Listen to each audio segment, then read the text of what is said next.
এটা একটু রাখো প্লিজ। হ্যাঁ, এটা কেন? রাখো না প্লিজ। বাবা থাক।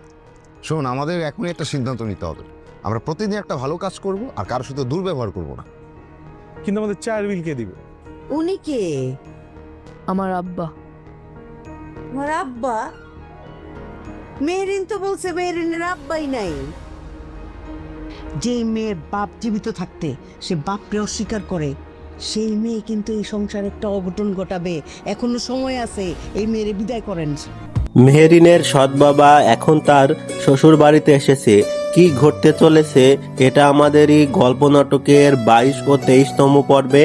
22 এবং 23তম পর্বে দেখতে পারবেন মেহেরিনের শাশুড়ি এখন তাকে বাড়ি থেকে বিদায় করতে বলছে। এটা আমাদেরই গল্প নাটকের চলে এসেছে নতুন এক মোড়। এখন মেহেরিন চাকরি করতে চাইলে তার শাশুড়ি 30,000 টাকা বেতনের কথা শুনে তাকে চাকরি করতে দিবে না।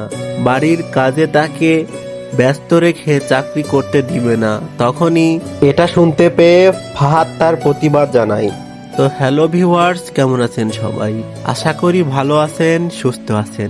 আপনারা ইতিমধ্যে এটা আমাদেরই গল্প নাটকের 22তম পর্বটি দেখে ফেলেছেন এবং 23তম পর্বটি কবে আসতে চলেছে সেটি জানতে চেয়েছেন।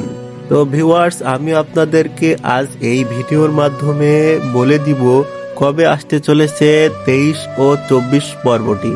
কবে, কখন এবং কিভাবে আপনারা খুব দ্রুতই 23 এবং 24তম পর্বটি দেখতে পারবেন সেটি আপনারা এই ভিডিওর মাধ্যমে জানতে পারবেন। আপনারা ইতিমধ্যে এটি আমাদের এই গল্প নাটকের 22তম পর্বে দেখেছেন ফাহাদ মীরার জন্য সায়রার সাথে মিথ্যা কথা বলবে, এই নিয়ে ঘটবে নতুন সব ঘটনা। তো ভিউয়ার্স, আপনারা খুবই দ্রুত এটা আমাদেরই গল্প নাটকের 23 ও 24তম পর্বটি দেখতে পারবেন। 23 এবং 24তম পর্বটি দেখতে হলে আমাদের চ্যানেলটি সাবস্ক্রাইব করতে হবে এবং সম্পূর্ণ ভিডিওটি দেখতে হবে। আমি এই 2 মিনিটের ভিডিওর সর্বশেষে বলে দিব কবে আসতে চলেছে এটা আমাদেরই গল্প নাটকের 23 এবং 24তম পর্বটি। আপনারা এটা আমাদেরই গল্প নাটকের 23 এবং 24তম পর্বটি আগামী সপ্তাহের বুধ এবং বৃহস্পতিবার 22 জানুয়ারি ও 23 জানুয়ারি দুপুর 12টায় শুধুমাত্র সিনেমাওয়ালা ইউটিউব চ্যানেলে দেখতে পারবেন। এটা আমাদেরই গল্প নাটকের 22 ও 23 নম্বর পর্বটি।